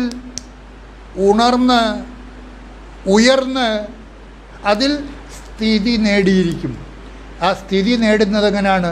നിരന്തരമായ വിചാരം. അതാണ് ശ്രവണം തു ഗുരോഹപൂർവം മനനം തദനന്തരം നിരിധ്യാസനമിത്യേതത് പൂർണ്ണബോധസ്യ കാരണം. ആദ്യം ശ്രവിക്കുക, കേൾക്കുക, സത്സംഗം, കേട്ട് കേട്ട് കേട്ട് ബോധിച്ച് നിരന്തര വിചാരം എപ്പോഴും ഊണിലും ഉറക്കത്തിലും ഒരുത്തരും അറിയരുത്. വീട്ടിൽ ഭർത്താവ് അറിയരുത്, സമ്മതിക്കില്ല. ഭാര്യ അറിയരുത്, സമ്മതിക്കില്ല. എന്നാൽ ഭർത്താവിനെ കൂടി ഈ മാർഗത്തിലേക്ക് നിങ്ങൾക്ക് കൊണ്ടുവരാൻ ഇഷ്ടമുണ്ടെങ്കിൽ, അയാൾ അതിന് പ്രാപ്തനാണെങ്കിൽ, ചുമ്മാ പറ്റില്ല, പ്രാപ്തനായിരിക്കണം. പ്രാപ്തനാണെങ്കിൽ അവരെ കൂടി, ഭർത്താവിനെ കൂടി ഈ മാർഗത്തിലേക്ക് കൊണ്ടുവരും. നിങ്ങൾക്ക് ഗുരുവാകാം. ഈ കേട്ട കാര്യങ്ങൾ നിങ്ങളുടെ ഹൃദയത്തിലുണ്ട്. ഇതങ്ങോട്ട് പറഞ്ഞു കൊടുത്താൽ നിങ്ങൾ ഗുരുവാണ്. എന്താ സംശയം? ഇതാണ് പരമസത്യം. ആ പരമസത്യം നിങ്ങൾ കേട്ടില്ലേ? ഗ്രഹിച്ചില്ലേ? മനസ്സിലായില്ലേ? ഒരാളിന് മറ്റൊരാളിന് പറഞ്ഞു കൊടുക്കാനുള്ള വൈഭവം നിങ്ങൾക്കില്ലേ? ഉണ്ട്. അതുകൊണ്ട് നിങ്ങൾക്ക് നിങ്ങളുടെ ഭർത്താവിനെയോ നിങ്ങളുടെ ഭാര്യയെയോ നിങ്ങളുടെ മക്കളെയോ അവർ അതിന് യോഗ്യരാണെങ്കിൽ അവരെ കൂടെ ഈ മാർഗത്തിലേക്ക് മെല്ലെ മെല്ലെ പറഞ്ഞ് മനസ്സിലാക്കി കൊടുത്ത് അവരെ ഈ മാർഗത്തിലേക്ക് കൊണ്ടുവന്നാൽ നിങ്ങൾക്ക് ഈ ലോകത്ത് ചെയ്യാവുന്നുള്ളതിൽ വെച്ച് ഏറ്റവും വലിയ സേവനമായിരിക്കും അത്. ഇതിൽ പരം വലിയ ഒരു സേവനം നിങ്ങൾക്ക് ചെയ്യാനില്ല. നിങ്ങളുടെ ഭർത്താവിനെ കൂടെ ഈ മാർഗത്തിലേക്ക് അതങ്ങോട്ട് മനസ്സിലാക്കി കൊടുക്കണം. പറഞ്ഞു പറഞ്ഞ് മനസ്സിലാക്കി കൊടുക്കണം. ആദ്യമൊന്നും സമ്മതിക്കില്ല എങ്കിലും നിങ്ങളാദ്യം ഇതിന് തയ്യാറാകണം. സ്വയം ഇതിലേക്ക് തയ്യാറായി ചുമ്മാ ചെന്ന് ഇത് കേട്ട ഉടനെ എന്ന് ഭർത്താവിൻ്റെ അടുത്ത് എന്ന് പറയാൻ പറഞ്ഞാൽ ചിലപ്പോൾ അടി കിട്ടിയെന്ന് വരും. നിങ്ങൾ സ്വയം സദാ സദാ സദാ സദാ വിചാരം ചെയ്യണം. സദാ വിചാരം. ഞാൻ സൈക്കിളിലൊക്കെ ഈ ശ്രീകാര്യം റോഡിൽ കൂടെ എത്ര കാലം ഈ ജപവുമായിട്ട് നടന്നിട്ടുണ്ടെന്നറിയാമോ? രാത്രി മുഴുവനും ഈ റോഡിൽ കൂടെ സഞ്ചരിക്കും. ഇവിടെയുള്ള എല്ലാ റോഡിൽ കൂടി, ഇതുവഴി നെടുമങ്ങാട്, വഞ്ഞാറുമൂട്, എവിടെ കൂടെ സൈക്കിൾ എങ്ങോട്ടൊക്കെ റോഡ് എങ്ങോട്ടുണ്ടോ ആ സ്ഥലത്തിലേക്ക് പോയിക്കൊണ്ടിരിക്കും. എന്താ? വിചാരം, മനനം, അറിഞ്ഞ കാര്യങ്ങൾ. അതുപോലെ ശ്രവണത്തിലൂടെ എല്ലാം നേടിയത് സ്വാധ്യായത്തിലൂടെയാണ്. ശ്രവണത്തിന് ഒന്ന് രണ്ട് സ്ഥലത്ത് പോയപ്പോൾ മല്ലമ്പിള്ള ആന കുത്തി കൊല്ലുന്ന കഥകളൊക്കെയാണ് പറഞ്ഞുകൊണ്ടിരിക്കുന്നത് സത്സംഗം എന്നുള്ള പേരിൽ. നമുക്കതിന് സമയമില്ല. ഇനി ഒരുത്തരുടെയും സത്സംഗത്തിന് പോകണം, പരിപാടിയേ ഇല്ല. അങ്ങനെ ഇരിക്കുമ്പോഴാണ് നമ്മുടെ കയ്യിൽ വിവേകാനന്ദൻ്റെ ആ വിവേകാനന്ദ സാഹിത്യ സർവസ്വം കിട്ടുന്നത്. ഒരാൾ വന്ന് ഒരു കയ്യിൽ കഞ്ചാവും ഒരു കയ്യിൽ 1.5 കയ്യേ ഉള്ളൂ കക്ഷത്തിലെ ഒരു ബുക്കും. ഞാനൊരു കാട്ടുപ്രദേശത്ത് ജോലിക്ക് പോയതാണ്. അതാണ്ട് 19-ാമത്തെ വയസ്സിൽ ഭരതന്നൂർ 19-20. അപ്പം ഞാൻ ചോദിച്ചു, ഒരു സാറ് വന്നെന്ന് പറഞ്ഞപ്പോൾ സാറിനെ കാണാനായിട്ട് ഒരാൾ വന്നപ്പം അരക്കയ്യേ ഉള്ളൂ. അരക്കൈക്കകത്തൊരു പുസ്തകമായിരിക്കുന്നു. ഒരു ബീഡിയും കയ്യിലുണ്ട്. ബീഡി ഇരിക്കുന്ന കഞ്ചാവാണ്. അപ്പോൾ ഞാൻ ആ പുസ്തകം ചോദിച്ചു, എന്താ പുസ്തകമാണെന്ന് പറഞ്ഞു. അത് നിങ്ങൾക്കുള്ള പുസ്തകം, നിങ്ങൾക്കൊന്നും വായിക്കാനുള്ള പുസ്തകമല്ല എന്ന് പറഞ്ഞു. എന്നാലും നോക്കട്ടെ എന്ന് പറഞ്ഞു. ആ പുസ്തകമാണ് ആദ്യമായിട്ട്. അതിനു മുമ്പ് രാമായണമൊക്കെ വായിച്ചിട്ടുണ്ട് കുട്ടിക്കാലത്ത്. പക്ഷേ ആധ്യാത്മികത എന്നുള്ള ലെവലിലേക്ക് നീങ്ങിയത് ആ പുസ്തകത്തിലൂടെയാണ്. അത് വിവേകാനന്ദൻ എഴുതിയ കത്തുകൾ. വിവേകാനന്ദൻ്റെ ഏതാണ്ട് 9 വോള്യങ്ങളിൽ ഒരു വോള്യം വിവേകാനന്ദ സാഹിത്യ സർവസ്വത്തിൽ, ഒരു വോള്യം മുഴുവനും കത്ത്. ആ കത്തിങ്ങനെ മുഴുവൻ എനിക്ക് വായിക്കാൻ തന്നു. വായിക്കാൻ തന്നതോടൊപ്പം കഞ്ചാവും തന്നു. ആദ്യമായിട്ട് വിവേകാനന്ദ സാഹിത്യ സർവസ്വവും അയാളുടെ കഞ്ചാവും രണ്ടും ഒരേപോലെ എന്നിലേക്ക് വന്നു. ആ സാഹിത്യ സർവസ്വത്തിലെ കത്തുകൾ മുഴുവനും വായിച്ചു കഴിഞ്ഞപ്പോൾ എനിക്ക് ആ വിവേകാനന്ദ സ്വാമികളുടെ ആ വൈഭവം എന്താണെന്ന് ശരിക്കും മനസ്സിലായി. അതിനുശേഷം വിവേകാനന്ദ സാഹിത്യ സർവസ്വം മുഴുവനും അരച്ച് കലക്കി കുടിച്ചു. അരച്ച് കലക്കി കുടിച്ചപ്പോൾ എന്താ സംഭവിച്ചത്? യോഗം മുഴുവനും എന്നിൽ സ്വയം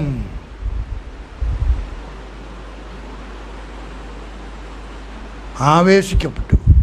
അതിനകത്തെ പാതഞ്ജല യോഗമൊക്കെ, അതിനകത്ത് ഒന്നാമത്തെ വേൾഡത്തിൽ പാതഞ്ജല യോഗം, അതൊക്കെ സംസ്കൃതമൊക്കെ അപൂർവമായിട്ടേ അറിയാവൂ. എങ്കിലും അതിനു വേണ്ടി നാം നമ്മെ സമർപ്പിച്ച് എല്ലാം കുത്തിയിരുന്ന് വായിച്ചു. അതാ ഇപ്പോഴ് ഗൗഡപാദകാരികയുടെ രമണാശ്രമത്തിൽ പോയിരുന്നപ്പോൾ, അവിടുത്തെ ലൈബ്രറിയിൽ വായിച്ചുകൊണ്ടിരുന്നപ്പോൾ, വർഷത്തിലൊരു ദിവസം ഒരാഴ്ച അവിടെ പോയി താമസിക്കാറുണ്ട് രമണാശ്രമത്തിൽ. അപ്പോൾ ഞങ്ങൾ ഇരുന്ന സ്ഥലത്ത് ഒരാൾ 2 പുസ്തകം വെച്ചിട്ടങ്ങ് പോയി. നോക്കിയപ്പോൾ ഗൗഡപാദസാരം, ഹിന്ദിയാണ്, 2 വലിയ ബുക്ക്. ഗൗഡപാദകാരികയെക്കുറിച്ച് ശങ്കരാചാര്യ സ്വാമികളുടെ ഭാഷ്യവും കൂടെ ചേർത്ത് കാശിയിലെ ദക്ഷിണാമൂർത്തി മഠത്തിലെ ഒരു സ്വാമി, ദണ്ഡി സ്വാമി എഴുതിയ പുസ്തകം. അപ്പോൾ ഗൗഡപാദസാരമായതുകൊണ്ട് ഞാൻ ആ പുസ്തകം എടുത്തു നോക്കി. ആ പുസ്തകം വാങ്ങിക്കണം എന്ന് തീരുമാനിച്ചു. അതനുസരിച്ച് നമ്മുടെ കൂടെ ഉണ്ടായിരുന്ന, സഞ്ചരിച്ചിരുന്ന ഒരാൾ അത് കാശിയിൽ എഴുതി വരുത്തി. ആ 2 പുസ്തകങ്ങളുമാണ് ഇപ്പം വായിച്ചുകൊണ്ടിരിക്കുന്നത്. 60കളിൽ ആ വിവേകാനന്ദ സാഹിത്യത്തെ സർവസ്വത്തിൽ തുടങ്ങിയ സ്വാധ്യായക്രമം ഇപ്പോഴും നിരന്തരമായിട്ട് തുടർന്നുകൊണ്ടിരിക്കുന്നു. ഇനി എന്തെങ്കിലും പുതിയതായിട്ട് അറിയാൻ വേണ്ടിയല്ല തുടർന്നുകൊണ്ടിരിക്കുന്നത്. എന്തിനാ? പാത്രം തേച്ചുകൊണ്ടിരുന്നില്ലെങ്കിൽ പാത്രം ക്ലാവ് പിടിക്കും. ഒന്നും പുതിയതായിട്ട് അറിയാനില്ല. ഇപ്പോൾ നിങ്ങൾ അറിഞ്ഞിരിക്കുന്ന ഈ കാര്യത്തിനപ്പുറമായിട്ട് നിങ്ങൾക്ക് അറിയേണ്ടതായിട്ടുള്ള മറ്റൊരു കാര്യവും ആധ്യാത്മികതയിലില്ല. 4 വേദങ്ങളിൽ പറഞ്ഞിരിക്കുന്ന ആ 4 വേദങ്ങളിൽ പറഞ്ഞിരിക്കുന്നതിൻ്റെ സത്ത മുഴുവനുമാണ് ഓരോ വേദത്തിലെയും മഹാവാക്യമായിട്ട് പറഞ്ഞിരിക്കുന്നത്. തത് ത്വമസി, തത് ത്വമസി. സാമവേദം മുഴുവനും അതിനകത്തുണ്ട്. അത് ഛാന്തോക്യോപനിഷത്തിൽ വരുന്നതാണ്. ഏതാ? തത് ത്വമസി. അതാണ് നിങ്ങൾ കേട്ടുകൊണ്ടിരിക്കുന്നത്. ഏതൊരു തത്വമാണോ, ഏതൊരു സത്യമാണോ നിങ്ങളുടെ ഉള്ളിലുള്ളതായിട്ടുള്ളത്, അതായത് നിങ്ങളിലെ താൻ, അതാണ് നിങ്ങളുടെ യഥാർത്ഥ സ്വരൂപം. തത് ത്വമസി, നാട്ട് ദ ഞാൻ. ഞാനല്ല. പക്ഷെ നമ്മൾ ഞാനിലാണ് ജീവിച്ചു കൊണ്ടിരിക്കുന്നത്. ഞാനായിട്ടാണ് ജീവിക്കുന്നത്, ഞാനായിട്ടാണ് ഉറങ്ങുന്നത്, ഞാനായിട്ടാണ് ആഹാരം കഴിക്കുന്നത്. സർവ്വസമയത്തും സദാസമയത്തും ഞാൻമയമായിട്ടാണ് നമ്മുടെ ജീവിതം. ആ ഞാനിൽ നിന്ന് നിങ്ങളെ വിടർത്തണം. അപ്പോഴാണ് ഒരാൾ പരമഹംസാവസ്ഥയിലേക്ക് ഉയരുന്നത്. എന്താ പരമഹംസാവസ്ഥ? പാലും വെള്ളവും കലർത്തി വച്ചിരിക്കുന്ന മിശ്രിതത്തിൽ നിന്ന് ഹംസം വെള്ളത്തിനെ നീക്കിയിട്ട് പാല് മാത്രമേ ഉൾക്കൊള്ളൂ. അതുകൊണ്ടാണ് പരമഹംസാവസ്ഥ എന്ന് പറയുന്നത്. ഈ ദശനാമ സന്യാസികളിലൊക്കെ ശങ്കരാചാര്യ സ്വാമികൾ 4 മഠങ്ങൾ സ്ഥാപിച്ച് ആ 4 മഠങ്ങളിലും അദ്ദേഹത്തിൻ്റെ 4 ശിഷ്യന്മാരെയൊക്കെ ഇരുത്തി. ശൃംഗേരി, പുരി, ജോഷിമഠ്, ദ്വാരക, ഇതാണ് 4 മഠങ്ങൾ. ആ 4 മഠങ്ങളിൽ ആദ്യത്തെ സന്യാസി ഇദ്ദേഹത്തെ സുരേശ്വരാചാര്യരെ അവിടുത്തെ മഠാധിപതിയാക്കിയത്.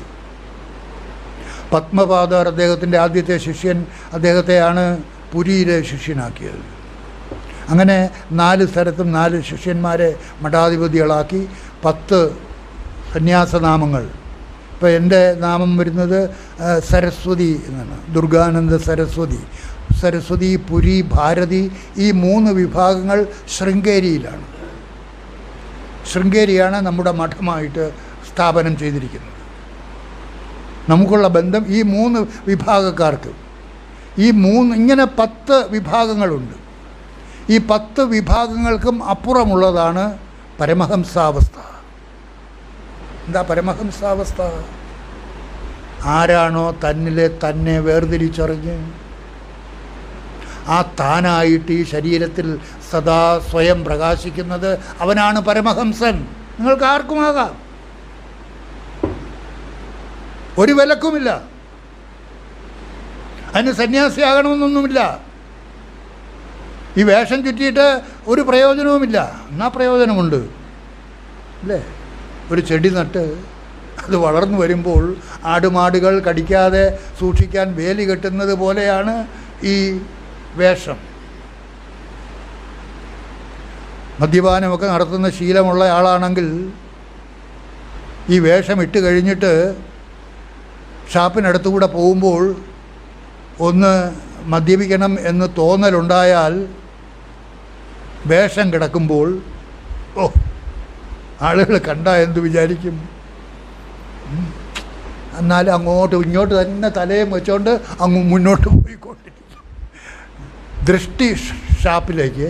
പക്ഷേ ഈ വേഷം അതിനെ തടയുന്നു. അതുകൊണ്ട് വേഷത്തിന് എല്ലാത്തിനും അർത്ഥമുണ്ട്, ഒന്നും വെറുതെ അല്ല, എല്ലാത്തിനും അർത്ഥമുണ്ട്. അതുകൊണ്ട് നിങ്ങൾക്ക് ഓരോരുത്തർക്കും നിങ്ങളുടെ ഉള്ളിലെ ആ സച്ചിദാനന്ദ സ്വരൂപം ഇന്നതാണെന്ന് തിരിച്ചറിഞ്ഞ് അതാണ് തൻ്റെ യഥാർത്ഥ സ്വരൂപം എന്ന് ബോധിച്ച് 24 മണിക്കൂറും ആ ഭാവത്തിൽ തൻ്റെ ശ്രദ്ധയെ നിലനിർത്തിക്കൊണ്ട് എല്ലാ കർമ്മങ്ങളിലും വ്യാപരിക്കുക. സർവകർമ്മങ്ങളിലും ഒന്നിൽ നിന്നും ഒഴിയേണ്ട. നിങ്ങൾ ഇറച്ചി വെട്ടുകാരനാണെങ്കിൽ ഇറച്ചി വെട്ടുകാരനായിട്ട് തുടർന്നുകൊണ്ടിരിക്കുക. അത് നിങ്ങളുടെ കർമ്മം, അത് നിങ്ങളുടെ ആധ്യാത്മികതയ്ക്ക് തടസ്സമേ അല്ല. ഏത് കർമ്മത്തിൽ നിങ്ങൾ വ്യാപരിച്ചു കൊണ്ടിരുന്നാലും അത് നിങ്ങളിലെ ഞാനാണ് ആ കർമ്മത്തിൽ തുടരുന്നത്. ആ കർമ്മത്തിലെ ഞാനായി നിങ്ങൾ തുടരുമ്പോഴും നിങ്ങൾ എന്തായിരിക്കണം? നിങ്ങളിലെ താനായിരിക്കണം. നിങ്ങൾ എപ്പോഴും 24 മണിക്കൂറും തന്നിൽ താനായിരിക്കണം. തന്നിലെ താൻ, ആ സച്ചിദാനന്ദ സ്വരൂപം. ആളുകളൊക്കെ പറയുന്നില്ലേ ഈശ്വരൻ ഇല്ല എന്നൊക്കെ വീമ്പിളക്കിക്കൊണ്ട് നടക്കുന്നില്ലേ? അറിഞ്ഞിട്ടാണോ പറയുന്നത്? ഈശ്വരൻ എന്താണെന്ന് അറിഞ്ഞിട്ടാണോ പറയുന്നത്? ഈശ്വരൻ ഇല്ല എന്നൊക്കെ എളുപ്പമാണ് പറയാൻ. ഇവിടെ നമ്മളെന്താ പറഞ്ഞുകൊണ്ടിരിക്കുന്നത്? നീ ഈശ്വരനാകുന്നു. നിങ്ങൾക്ക് ഈശ്വരനെ കാണണമെങ്കിൽ ആ ഈശ്വരനെ നീ നിന്നിൽ കാണണം. അമ്പലത്തിൽ പോയ വിഗ്രഹത്തിലല്ല ഈശ്വരൻ ഇരിക്കുന്നത്. അതൊക്കെ കൽപ്പനകളാണ്. നിങ്ങളുടെ ഉള്ളിൽ സത്യമായിട്ടും ഈശ്വരൻ സ്വയം പ്രകാശിച്ചു നിൽക്കുന്നു. നിങ്ങൾ ഉറങ്ങിക്കിടക്കുമ്പോഴും ആ ഉറക്കത്തിനും സാക്ഷിയായിട്ട് ഉണർവോടുകൂടിയിരിക്കുന്ന ആ ചൈതന്യം, അതിനെ നിങ്ങൾ ജാഗ്രത അവസ്ഥയിൽ ഒന്ന് ഭാവന ചെയ്തിട്ട് നിങ്ങൾ സ്വയം പ്രഖ്യാപിക്കണം, യെസ് അത് എന്നിലുണ്ട്, അതാണ് എന്നിലെ താൻ. ഞാൻ എന്നിലെ ഞാനല്ല, ഞാൻ ഇനി മുതൽ എന്നിലെ താൻ. I M that. അഹം ബ്രഹ്മാസ്മി. അതാണ് ബൃഹദാരണ്യകോപനിഷത്തിലെ മഹാവാക്യം അല്ലേ? യജുർവേദം, അഹം ബ്രഹ്മാസ്മി.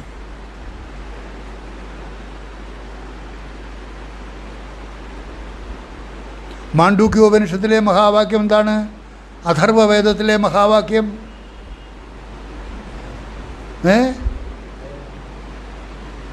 ഈ ആത്മാവ് ബ്രഹ്മമാകും. അയമാത്മാ ബ്രഹ്മ. ഇനി ഒരു ഉപനിഷത്തുണ്ട്, ഏതാണ്? ഋഗ്വേദം. ഋഗ്വേദത്തിലെ മഹാവാക്യം പ്രജ്ഞാനം ബ്രഹ്മ. ഈ അറിവ് നിങ്ങളിപ്പോൾ കേട്ടുകൊണ്ടിരിക്കുന്നില്ലേ? ഈ അറിവ്, ഇതാണ് ബ്രഹ്മം. അത് കടയിൽ നിന്ന് വാങ്ങിക്കാൻ കിട്ടത്തില്ല. കേട്ട് കേട്ട് കേട്ട് കേട്ട് നിങ്ങളുടെ ഉള്ളിൽ ഉണ്ടായിട്ടും നിങ്ങളറിയാതിരിക്കുന്ന ആ വസ്തു, അതാണ് തൻ്റെ യഥാർത്ഥ സ്വരൂപം എന്ന് ബോധിച്ച് ആ ബോധനിലയിൽ ആരാണോ തൻ്റെ ശ്രദ്ധയെ സദാ നിലനിർത്തുന്നത്, അതാണ് അറിവ്, അതാണ് ജ്ഞാനം. തത്വമസി സാമവേദത്തിലെ ഛാന്തോഗ്യോപനിഷത്ത്. അപ്പോൾ ഈ 4 വേദങ്ങളിലും പറഞ്ഞിരിക്കുന്ന ആ മഹാവാക്യങ്ങൾ അതിൻ്റെ സംക്ഷിപ്ത രൂപമാണ്. അതാണ് അറിയേണ്ടതായിട്ടുള്ളത്, അതാണ് സംക്ഷിപ്തമായിട്ട് നിങ്ങൾ കേട്ടുകൊണ്ടിരിക്കുന്നത്. അതിനന്യമായിട്ട് മറ്റൊന്നുമില്ല എന്നുള്ള അറിവ്, അതാണ് അദ്വൈതാനുഭൂതി. ശങ്കരാചാര്യ സ്വാമികളുടെ അതിമനോഹരമായ ആ പ്രകരണ ഗ്രന്ഥമാണ് നമ്മളിവിടെ തുടരുന്നത്. അതിനെ അടിസ്ഥാനമാക്കി നമ്മൾ നിരന്തരമായിട്ട് ഈ അറിവിലേക്ക് അങ്ങോട്ട് ഉയർത്തിക്കൊണ്ടിരിക്കുകയാണ് നിങ്ങളെ. ആർക്ക് വേണമെങ്കിലും ഈ ജന്മത്തെ മഹത്തരമാക്കി തീർക്കാം. മരിക്കാൻ പോകുന്ന ഈ ശരീരത്തിൽ നിന്ന് മരണമില്ലാത്ത അവസ്ഥയിലേക്ക് നിങ്ങൾക്ക് ഓരോരുത്തർക്കും നിങ്ങളെ ഉദ്ധരിപ്പിക്കാം. യാതൊരു പ്രയാസവുമില്ല. ഞാൻ ഇതല്ല, ഇതിനകത്തിരിക്കുന്ന അതാണ് എന്ന് നിങ്ങൾ കേട്ട് അറിഞ്ഞ് ബോധിച്ച് ആ ബോധനിലയിൽ തന്നെ നിങ്ങൾ സദാ വിഹരിക്കുക. എന്നിട്ട് ലൈഫിനെ, ജീവിതത്തെ ഒരു ഉത്സവമാക്കി മാറ്റുക. ഏതവസ്ഥയിലും സന്തോഷത്തോടു കൂടി ജീവിക്കുക. കാരണം കിട്ടിക്കഴിഞ്ഞില്ലേ, മനുഷ്യ ശരീരത്തിൽ ജീവിക്കാൻ കഴിഞ്ഞു. ഈ മനുഷ്യ ശരീരത്തിൽ വെച്ച് കിട്ടാനൊക്കാത്തതായിട്ടുള്ള അറിവ് കിട്ടിക്കഴിഞ്ഞു. നിങ്ങൾക്ക് കിട്ടിക്കഴിഞ്ഞു. ഇനി അത് കാത്തു സൂക്ഷിക്കേണ്ടത് നിങ്ങളുടെ ആവശ്യമാണ്. ശ്വേതകേതു, ഉദ്ദാലകൻ്റെ മകൻ ശ്വേതകേതു 12 വർഷം ഗുരുകുലത്തിൽ പോയി പഠിച്ചിട്ട് തിരിച്ചു വന്നപ്പോൾ ശ്വേതകേതു ഉദ്ദാലകൻ നോക്കിയപ്പോൾ എല്ലാം അറിയാമെന്നുള്ള ഭാവത്തിൽ ഞെളിഞ്ഞു വരികയാണ് മകൻ. ശ്വേതകേതുവിനോട് ഉദ്ദാലകൻ ചോദിച്ചു, അച്ഛൻ ചോദിച്ചു, മോനെ, ഏതൊന്നിനെ അറിഞ്ഞാൽ എല്ലാം അറിഞ്ഞതായി തീരുമോ, അതിനെ നീ അറിഞ്ഞിട്ടുണ്ടോ എന്ന് ചോദിച്ചു. ശ്വേതകേതുവിൻ്റെ കണ്ണു തള്ളിപ്പോയി. അതറിഞ്ഞിട്ടില്ല. അത് ഗുരുവിന് അറിഞ്ഞുകൂടായിരിക്കും. ഗുരു എനിക്ക് പറഞ്ഞു തന്നിട്ടില്ല. ഇതിന് ഓഷോ അദ്ദേഹം പറഞ്ഞിട്ടുള്ള ഒരു കഥയുണ്ട്. ഓഷോ കഥകളൊക്കെ ഉണ്ടാക്കി പറയാൻ മിടുക്കനാണ്. അദ്ദേഹം പറഞ്ഞു, ഓടിച്ചു വിട്ടു, ഓടറാ, തിരിച്ചു പോയി അത് പഠിച്ചിട്ട് വന്നാൽ മതി എന്ന് പറഞ്ഞ് ഓടിച്ചു എന്നാണ് ഓഷോ ഒരിടത്ത് പറഞ്ഞിട്ടുള്ളത്. ഓടിച്ചു കഴിഞ്ഞിട്ട് കുറേ കാലം കഴിഞ്ഞ് വീണ്ടും പഠിച്ചു കഴിഞ്ഞ് ശ്വേതകേതു തിരിച്ചു വരുന്നത് വീട്ടിനകത്ത് നിന്ന് ഉദ്ദാലകൻ നോക്കിക്കൊണ്ടിരുന്നപ്പോൾ ഭാര്യയോട് പറഞ്ഞു, എടീ, മകൻ വരുന്നുണ്ട്. അവൻ ഇപ്പോൾ കാറ്റടിക്കുന്നത് പോലെയാണ് നടന്നു വരുന്നത്. അവൻ്റെ പാദങ്ങൾ ഭൂമിയിൽ സ്പർശിക്കുന്നത് പോലെ കാണുന്നില്ല. അവൻ ഇപ്പോൾ അറിയേണ്ടത് അറിഞ്ഞു കഴിഞ്ഞിരിക്കുന്നു. അതുകൊണ്ട് ഞാൻ പുറകുവശത്തെ വാതിലിൽ കൂടി പുറത്തോട്ട് ഇറങ്ങി ഓടാൻ പോവുകയാണ് എന്ന് പറഞ്ഞപ്പോൾ ഭാര്യ പറഞ്ഞു, നിങ്ങളല്ലേ പറഞ്ഞത് ഏതൊന്നിനെ അറിഞ്ഞാൽ എല്ലാം അറിഞ്ഞതായി തീരുമോ, അതിനെ അറിഞ്ഞിട്ട് വന്നാൽ മതി എന്ന് പറഞ്ഞത്. അവനെ പറഞ്ഞയച്ചത് അത് അറിഞ്ഞിട്ട് വരികയല്ലേ? ആണ്. അതുകൊണ്ടാണ് ഞാൻ പുറത്തോട്ട് ഓടാൻ പോകുന്നത്. എന്തിനാ ഓടുന്നത്? അവനിപ്പോൾ എല്ലാം അറിഞ്ഞവനായിരിക്കുന്നു. അവൻ പരമഹംസാവസ്ഥയിലായിരിക്കുന്നു. അവൻ ജ്ഞാനിയായിട്ടാണ് വരുന്നത്. അവൻ ഇപ്പോൾ വന്നാൽ അവൻ എൻ്റെ പാദത്തിൽ നമസ്കരിക്കും. ജ്ഞാനിയായ ഒരാൾ എൻ്റെ പാദത്തിൽ നമസ്കരിക്കുന്നത് ശരിയല്ല. കാരണം ഞാൻ